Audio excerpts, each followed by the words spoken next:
Hey, what's going on, everybody? JB the Ranch Mechanic here, and behind me we have the old Kawasaki Mule 4010. This is a 2012 Kawasaki Mule side-by-side utility golf cart, basically. It's basically a golf cart with a little diesel engine in it, with a locking front and rear diff and four-wheel drive. It's not fast, it's not powerful, but it is pretty reliable and it's pretty easy on parts because it only goes about 20 miles an hour. But we've been having some issues with it, and I'm working on getting most of those sorted out. But today I'm going to show you a quick and easy way to adjust the valves on one of these little Daihatsu 3-cylinder diesels. Yes, it's a Kawasaki, but the engine is from Daihatsu.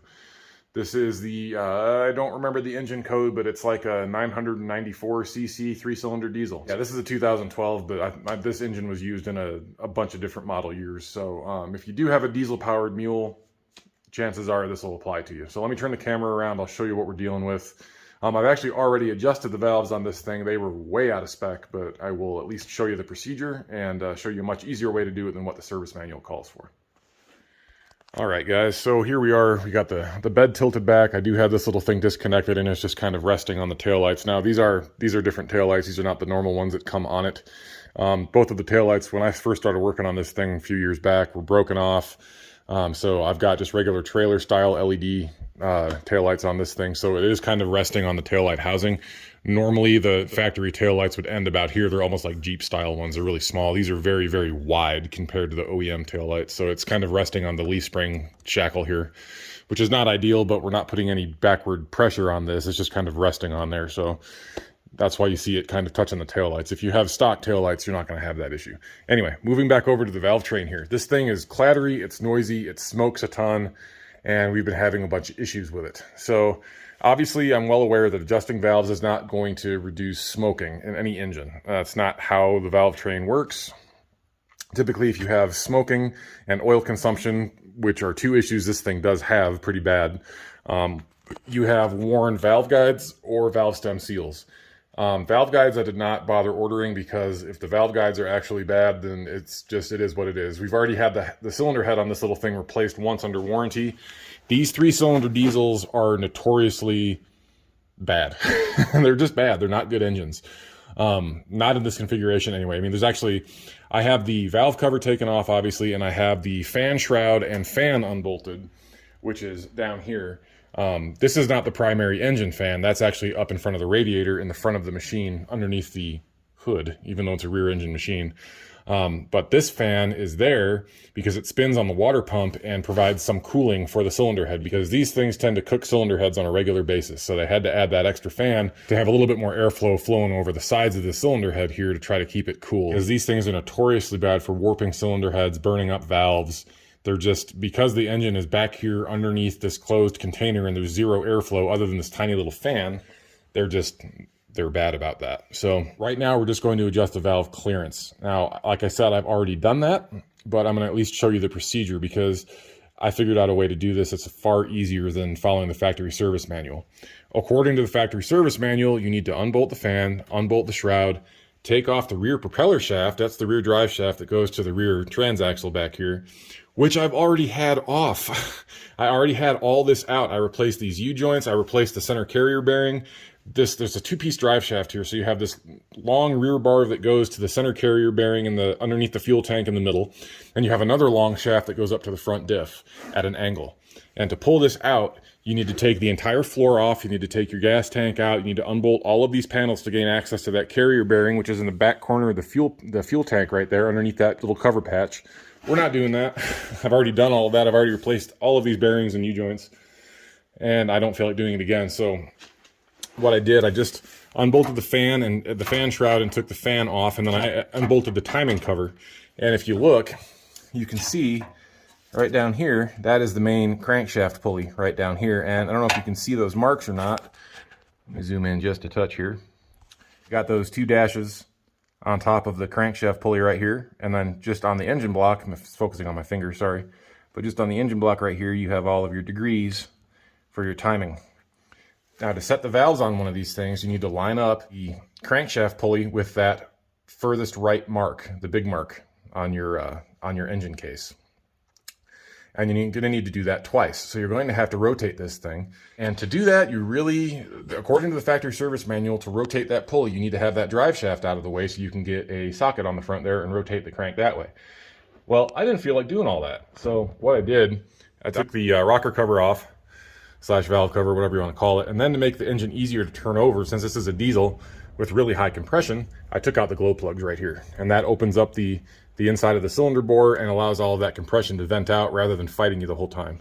So then you can just reach back here. And usually I had a pair of gloves on for this, but I can just reach back here and you can pull up on your belt and then you can rotate your crankshaft that way. Now I'm already finished, so it doesn't matter, but that's the procedure on how I got this thing to rotate and get those timing marks lined up. So let me set up the tripod and I'll show you what you need to do to actually get the valves adjusted. Give me 1 second here. All right, guys, hopefully you can see everything that I'm doing here. My lighting is good enough.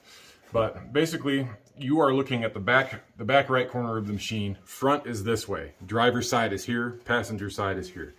So on these Daihatsu 3-cylinder diesels, this is your number 1 cylinder, the one closest to the passenger side, the right-hand side. Cylinder 1, cylinder 2, cylinder 3. So technically the valve clearance for all of these valves, intake and exhaust, is going to be 7 thousandths and 9 tenths. I don't have anything that precise for getting a feeler gauge in there, so I just used an 8 thousandths feeler gauge and tightened it down just slightly tighter than I normally would.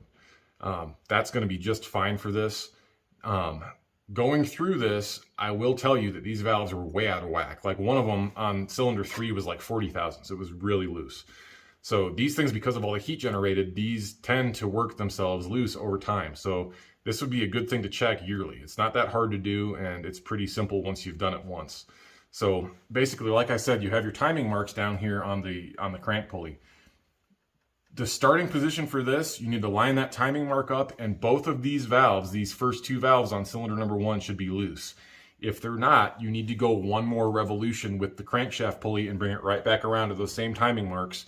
The timing marks on the pulley should be all the way forward to the largest notch on the timing wheel, all the way to the right if you're looking at it straight on. Then these first 2 valves should be loose. So what you're going to do, in that position, you adjust these 2 valves and then the exhaust valve on cylinder 2 and the intake valve on cylinder 3. So the inner 2 over here, all right? Once you have those adjusted, you go 1 more 360 degrees on the crank again, and then you can adjust the intake valve here, which is already loose because that's the position that it's in currently, and then your last valve over here. Actually, this one feels just a touch looser than I expected. So I'm going to check this one again on camera for you guys, and we'll show you how that actually goes. Sorry, I was jumping ahead there a little bit, but what you're going to need to do this job, you're going to need a flathead screwdriver, you're going to need a 10mm wrench, and here I have a 8 thousandths Starrett feeler gauge. I just took it out of the leaf pack completely just because it's easier to manipulate it without having the whole stack of them in here. So again, the first part of this, you want to start with cylinder 1 on these valves with these valves loose. I'm jumping ahead because this is already done, so it's in the position right now to adjust the other 2 remaining valves on cylinders 2 and 3, which are this one and this one. This one feels good. This one feels a little bit looser than I was expecting. So I'm just going to take my feeler gauge and slip it in here and see if it's tight or not. And not quite as tight as I wanted it. So again, that's why it's important to check these. So this is what you do. Now again, this is supposed to be 7 thousandths and 9 tenths. We rounded up, I'm using an 8 thousandths feeler gauge. But you just loosen up your jam nut here on the valve that you're working on. And then you just tighten down the post, which will, obviously clockwise is going to tighten, push down that rocker arm because you're forcing this post down onto the push rod and it's causing the rocker to tilt into the valve.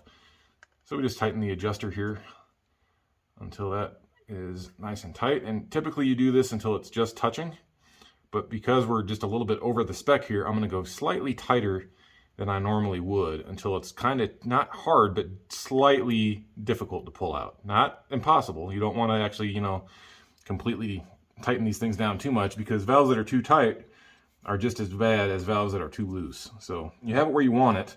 You just hold this thing in position with the screwdriver and then you tighten down your lock nut here just to make sure that that adjuster does not move anymore. And at that point, That's perfect. That's exactly where I want it. It's completely touching all the way across, and it's pretty tight, but it's not impossible to remove. So now, yeah, that valve clearance is much better. So that's what you do for each one of these valves. Again, you want to start on cylinder number 1. So you got to set that crankshaft into the timing marks where I told you to, and these 2 valves should be loose. These 2 valves and then these 2 inner valves are the ones you do first. Then you go 360 degrees again on the crankshaft, put it right back on that same far right timing mark, and then you can do this one and this one. And all your valves should be adjusted then. And once you've got that finished, oh, my light's dying, sorry. Once you've got that finished, you can bolt everything back together. Now, I can't start this thing yet because I have the flywheel off right now because there's some stuff over in the transmission case that I was working on.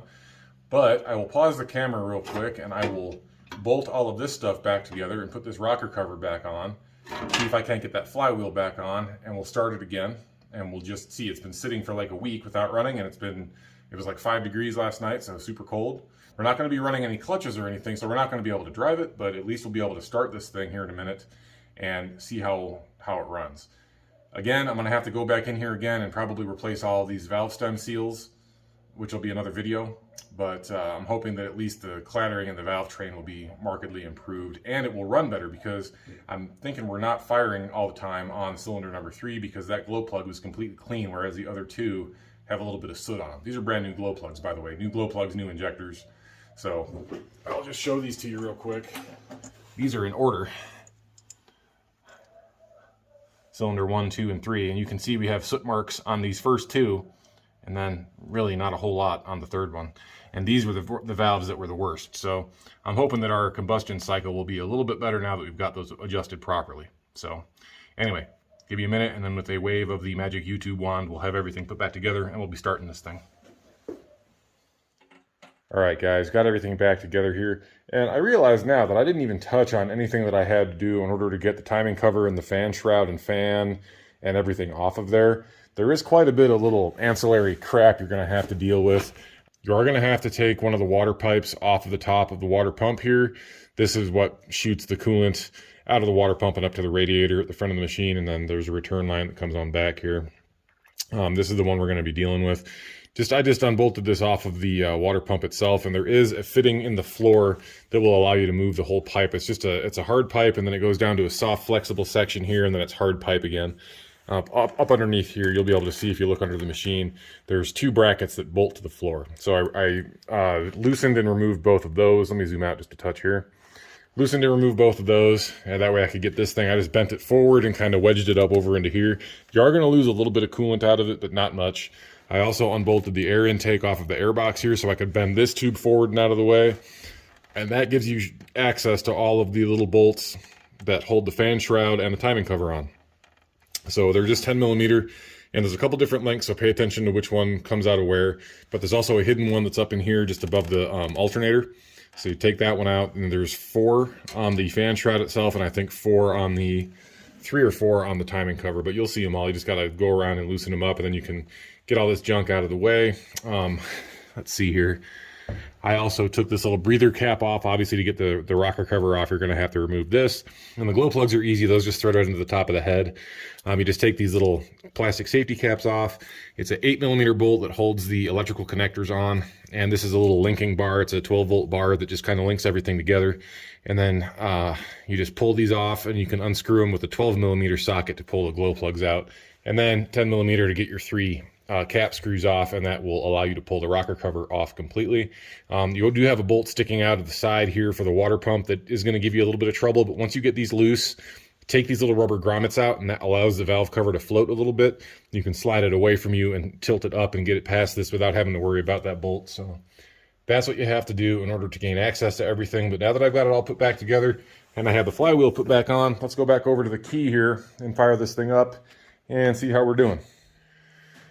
And with another wave of the magic wand, it is now an hour later after lunch because the kids were playing in here over the weekend, and I just found the key in the on position and the battery was totally flat. So got the battery charger on there now, and now we should be able to start this thing. It's been cooking since before lunch. We're at about 14.5 volts now. It's a pretty nice automatic charger from Napa that'll shut off automatically when everything's charged, but more than enough to get us started here. So here we go, moment of truth.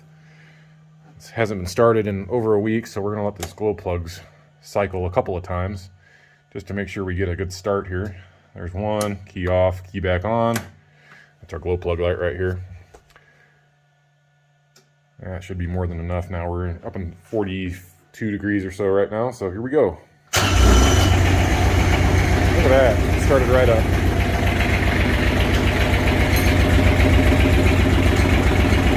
This thing has always been a clatter trap just because it vibrates so much and everything is loose. So you're not hearing valve noise, you're just hearing the machine rattling itself apart as usual. As you can see, it's rattled a bunch of these screws and stuff out, which I do have on order. I got to replace these on both sides. But there we go. And actually, surprisingly, it's not smoking very much, but as it warms up a little bit, it'll probably start smoking more. Yeah, there we go.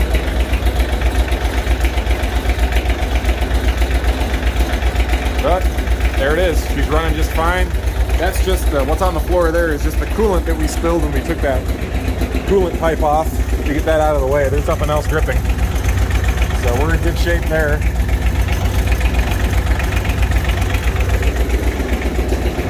Yeah, there we go. Yeah, she's starting to smoke a little bit now. It's weird.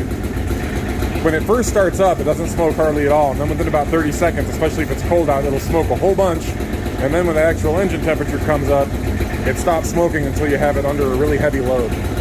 But I still think we might have something going on with the fuel system because this is white smoke. And as you can see, the building is kind of filling up with it now, and it does burn your eyes. You got raw fuel. White smoke on a diesel is unburned fuel just getting pumped out the exhaust. So I'm not sure what's going on with that. We do have brand new injectors in this thing. I'm wondering if maybe the fuel pump timing is off a little bit. I don't know if that can be affected by heat or not. I'm honestly not sure, so that might be something else I'm going to have to look into checking. But for the most part, for right now, I mean, this machine's running great. So go ahead and shut this guy off now. All right. Well, I think that's going to be it, guys. We got the bulk of the service work done on this thing. That's how you adjust the valves on a 2012 Kawasaki Mule 4010 trans 4x4 diesel. So, relatively simple process. You just need some feeler gauges and a couple of basic hand tools and probably a good vocabulary of curse words for when you cut your hand on those shrouds, because not removing the propeller shaft will give you access to grab onto that belt so you can rotate the crank pulley, but it is a tight squeeze. Without getting that timing cover completely off, it's definitely challenging to get your hand in there, especially if you got big mitts like I do. But if you have a small child or maybe a wife or girlfriend that could reach in there and help you, as there's really no, when you pull the glow plugs out, there's really no resistance or anything on the cylinders at that point, so it's very easy to turn. You just need to get your hand down in there to grab onto that belt to actually turn it. So anyway, guys, pretty simple process. A lot easier and a lot faster than yanking the whole freaking floor and fuel tank out and removing the prop shaft and all that junk.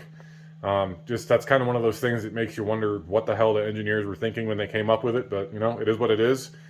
Nothing we can do about that at this point. We just got to deal with it, and I'm hoping that that little trick will save you a little bit of time if you have a machine similar to this one. So anyway, thank you guys very much for watching. I really appreciate it. If you have any questions about the process or the techniques or tricks that I used for this, go ahead and leave me a comment. I'll do my best to get back to you.